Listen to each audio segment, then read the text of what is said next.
Loh, ini Adam, kata Allah kan diciptakan sebagai khalifah di bumi. Kan gitu. Ini ja'ilun fil ardi. Lah kok ditaruh di surga? Siapa ini? Siapa yang naruh di surga? Bener nggak? Kan di bumi. Kok di surga? Yang cemas malah iblis. Aneh loh. Jadi yang taat sama Allah sebenarnya siapa? Bingung tak gak kon ya. Emang Adam makhluk bodoh sehingga bisa dipengaruhi iblis? Kan Allah mengatakan inna khalaqnal insana fi. Adam lebih unggul apa lebih rendah dari iblis? Lebih unggul. Ahsani takwim, dia sebaik-baik ciptaan, masterpiece-nya Allah. Masa bisa dipengaruhi iblis?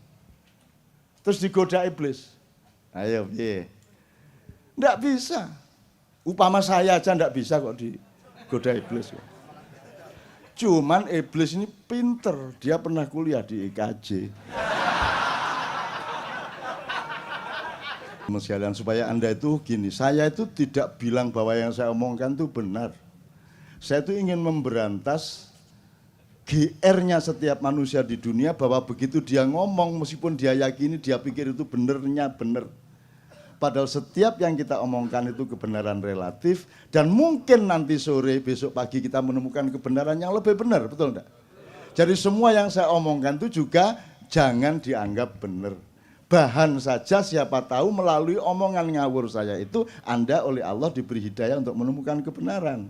Kan gitu. Jadi jangan percaya sama saya. Nah, makanya kebenaran di depan atau di tengah orang yang tidak mengerti kebenaran itu akan menjadi keburukan. Kan begitu. Nah, tak tambah dikit ya. Ini puasa belum selesai loh ya. Ini puasa belum. Artinya saya ngomong puasa belum selesai. Oke, kita belok ke sini sedikit. Sekedar untuk referensi. Jadi iblis itu dulu kan gelisah. Loh, ini Adam, kata Allah kan diciptakan sebagai khalifah di bumi. Kan gitu. Ini ja'ilun fil ardi. Lah kok ditaruh di surga? Siapa ini? Siapa yang naruh di surga? Bener nggak? Kan di bumi. Kok di surga? Yang cemas malah iblis. Aneh loh. Jadi yang taat sama Allah sebenarnya siapa? Bingung tak gak kon ya. Nah akhirnya iblis berusaha bagaimana caranya melakukan subversi untuk masuk surga. Berusaha supaya membawa Adam ke tempat yang seharusnya. Kan begitu. Sesuai dengan pilkada dan hasil-hasilnya. Kan gitu. Nah ternyata begitu dia mau masuk surga ada naga sangat besar. Wah ini ngelawan naga agak lama juga ini. Akhirnya si iblis pakai ilmu sirep. Terus si ininya ngantuk naganya, terus menguap. Begitu naga menguap, iblis masuk mulutnya, bleng. Terus dia lari pagi di dalamnya. Cuk. Menunggu si naga nanti beol. Terus dia ikut tainya.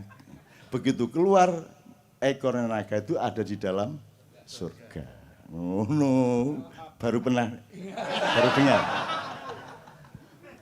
Oh, saya juga ngarang kok ya.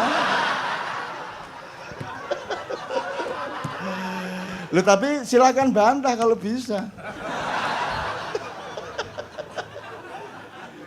Terus begitu masuk surga ternyata ada pasukan lain. Pasukannya itu burung-burung, terutama burung-burung merak. Tapi itu udah enggak saya ceritakan, pokoknya intinya sampailah dia ke Adam. Emang Adam makhluk bodoh sehingga bisa dipengaruhi iblis? Kan Allah mengatakan, inna khalaqnal insana fi. Adam lebih unggul apa lebih rendah dari iblis? Lebih unggul. Ahsani takwim, dia sebaik-baik ciptaan, masterpiece-nya Allah. Masa bisa dipengaruhi iblis?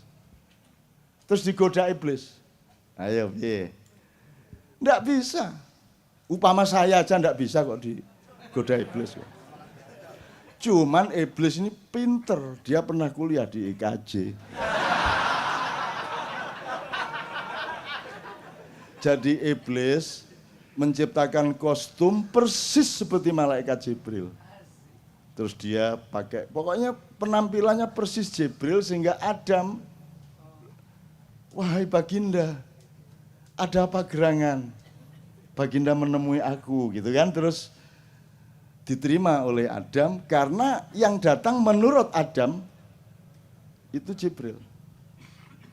Terus si Jibril palsu ini tidak menjawab, dia cuma menyeret tangannya Adam untuk mendekati sebuah pohon.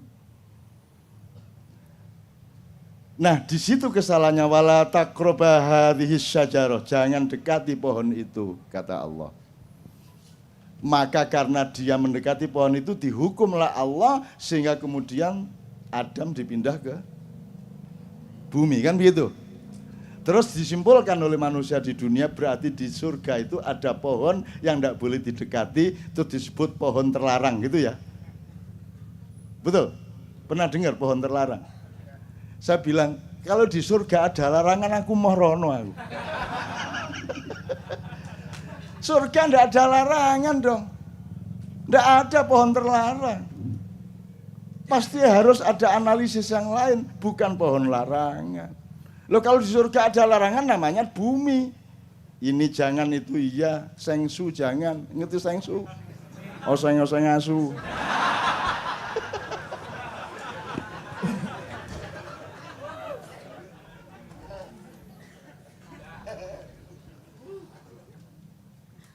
Kok jadi cerita surga saya. Oke, gini teman-teman sekalian, supaya Anda itu gini, saya itu tidak bilang bahwa yang saya omongkan itu benar. Saya itu ingin memberantas GR-nya setiap manusia di dunia, bahwa begitu dia ngomong, meskipun dia yakini, dia pikir itu benernya bener. Padahal setiap yang kita omongkan itu kebenaran relatif, dan mungkin nanti sore, besok pagi kita menemukan kebenaran yang lebih benar, betul enggak? Jadi semua yang saya omongkan itu juga jangan dianggap benar. Bahan saja, siapa tahu melalui omongan ngawur saya itu Anda oleh Allah diberi hidayah untuk menemukan kebenaran. Kan gitu. Jadi jangan percaya sama saya. Sebodoh-bodoh manusia adalah yang percaya kepada saya. Salahmu dewe. Terus nanti Anda masuk surga, ini saya gara-gara percaya sama Cak Nun. Salahmu dewe, kata malaikat Malik. Saya melakukan itu karena saya percaya sama kenduri cinta sama Cak Nun. Terus jare Malik, ya salahmu dewe, arek dapure koyo ngono kok percaya kan gitu.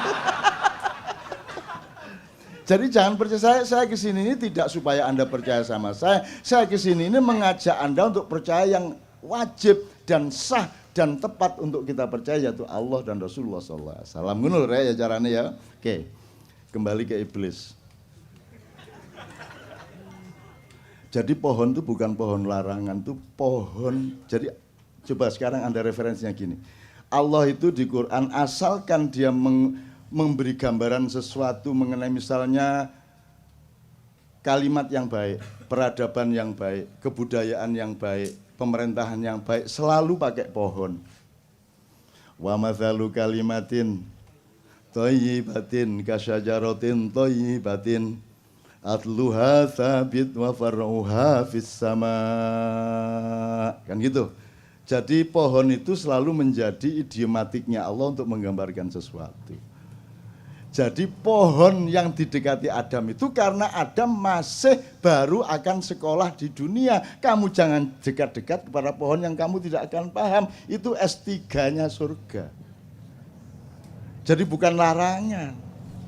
Gitu loh. Kamu wali kota belum selesai kok kamu sudah gubernur. Gubernur baru sebentar kok sudah presiden. Tak datengin iblis loh nanti. Kira-kira loh ya.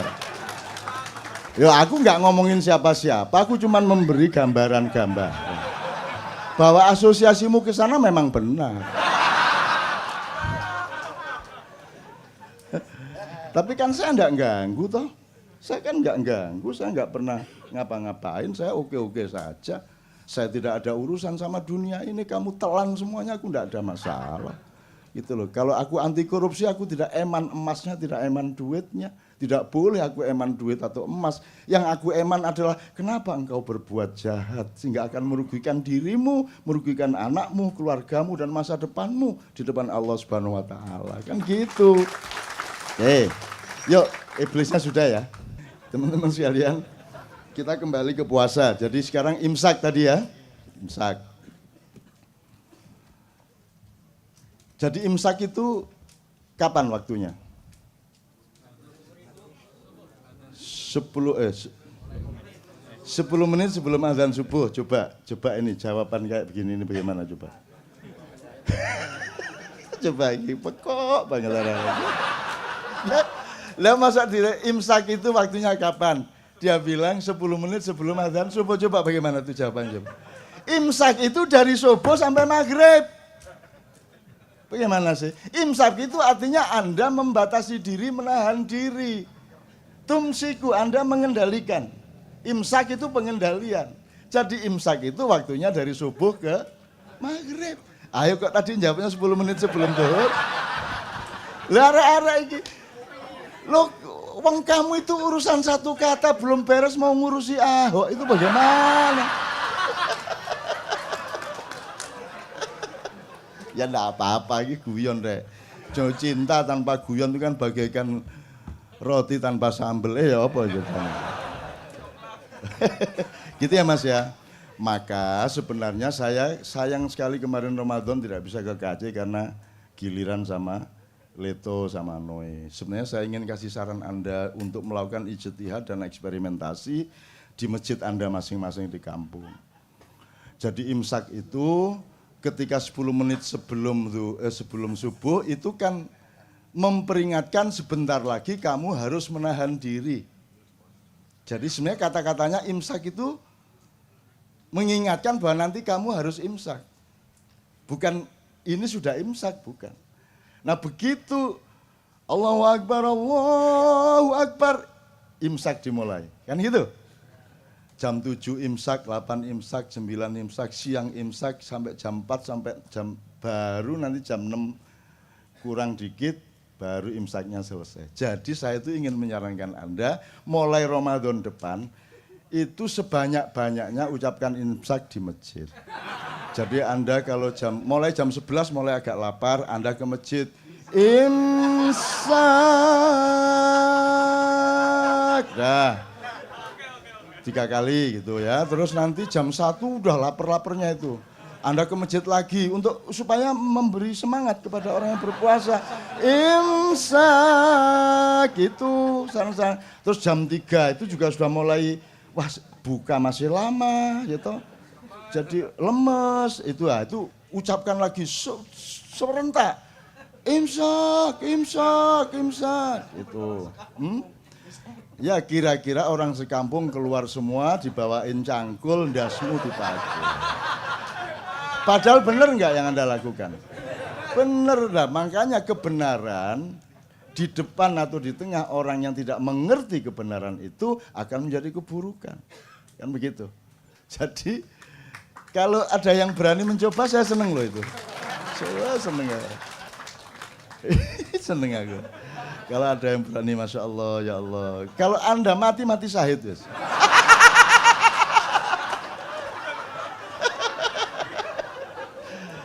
Oke, dah kita selesaikan soal hari raya dan puasa ya. Puasanya masih banyak. Saya banyak nulis tentang puasa akhir-akhir ini juga. Saya juga punya buku yang kemarin sangat diandalkan di toko buku itu, dan Tuhan pun berpuasa. Terus Lailatul Qadar, dikit aja ya. Ada yang kemarin dapat Lailatul Qadar? Menurut Anda Lailatul Qadar itu apa, Mas? Lailatul Qadar mada? Apa Lailatul Qadar itu kira-kira? Coba Fahmi. Lailatul Qadar piye Mi? Coba Mi. Kalau di Al-Quran, Lailatul Qadar itu malam turunnya Al-Quran. Terus kok orang pada nunggu Lailatul Qadar? Mungkin karena mereka mendapat informasinya lebih mulia dari 1000 bulan. Nah iya. Terus mereka kan bayangin dapat Lailatul Qadar itu kan dapat rezeki banyak, dapat uang 5 gebok, dapat lotre, ditelepon suruh jadi menteri, gitu kan? Lailatul Qadar gitu kan? Tidak ada yang namanya Lailatul Qadar diturunkan dari langit. Yang ada Quran diturunkan, dan ketika Quran diturunkan, maka malam itu menjadi Lailatul Qadar. Jadi Lailatul Qadar itu tempatnya, wadahnya, momentumnya, bukan barang yang turun dari langit. Yang turun dari langit adalah Al-Quran. Lah kok kamu menunggu Lailatul Qadar, wong Quran udah turun dari dulu kok. Kon niku ya apa karepmu? Kok nunggu-nunggu ini malam ganjil loh, ini Lailatul Qadar. Lah Qur'annya udah turun dari dulu kok. Kok kamu tunggu-tunggu? Iki sebenarnya bagaimana pengertiannya ini? Sudah dari dulu Quran turun kok. Kamu belum lahir Quran wis jangkep kok. Kok kamu tunggu-tunggu Lailatul Qadar? Ayo piye pengertiannya? Ayo coba, Mi. Kira-kira gampang kok, kalau di Maiyah gampang jawabnya. Maiyah kok. Begitu Al-Quran entah satu biji ayat, entah satu biji pemaknaan, hikmah atau apapun, kamu pakai dalam hidupmu, berarti dia turun di dalam jiwamu, maka itulah Lailatul Qadar. Kan begitu? Tidak penting siang atau malam. Emang siang dan malam itu bedanya apa? Kalau tidak percaya, tanya sama yang buta. Kalau kamu misalkan siang terang benderang ngarepe wong picek kan, ayo ngomong. Coba, kalau ada orang buta, misalnya di asrama orang buta, terus Anda jadi saudara, bedanya siang dan malam itu kira-kira ya apa atine arek-arek iku? Sik dolekno watu rek, watu. Jadi malam dan tidak malam, terang dan gelap itu kan hanya urusan panca indera. Betul enggak? Begitu panca indera enggak ada, dia sudah tidak gelap, tidak terang. Apakah hidupmu hanya panca indera? Atau lebih tinggi dan lebih dalam dari panca indera? Apakah cinta bisa engkau pandang? Bisa engkau dengarkan? Yang bisa engkau dengarkan adalah ucapan yang seolah-olah mencintaimu. I love you. Kamu dengarkan. Tapi cinta yang sejati bisa kamu dengarkan dengan panca inderamu? Enggak bisa kan? Enggak bisa. Maka Lailatul Qadar juga tidak bisa. Jadi Lailatul Qadar itu milikmu. Kapan saja kamu ambil ayat itu, kamu berlakukan dalam hidupmu, itulah Lailatul Qadar. Maka kita subjeknya. Jangan nunggu-nunggu. Begitu malam ganjil ngene ngarepe omah.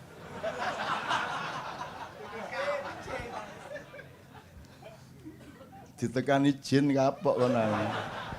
Itu Lailatul Qadar. Sekarang kita cicil lagi, ini seneng aku gudong-gudong ini.